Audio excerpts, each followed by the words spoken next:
French fries are popular deep-fried potato sticks. They are commonly seasoned with salt and served hot. Despite their name, French fries originated in Belgium. Belgian villagers deep-fried potatoes in the 17th century. They were introduced to American soldiers in World War I. The term French fries emerged from American soldiers.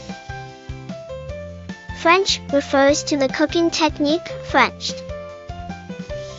Frenched indicates cutting food into thin strips. American soldiers mistook the French language spoken in Belgium. This misunderstanding led to calling them French fries. In the UK, they are known as chips. In France, they are often called pommes frites. French fries are a staple in fast food restaurants. They pair well with a variety of condiments. Despite the name, the roots are Belgian, not French.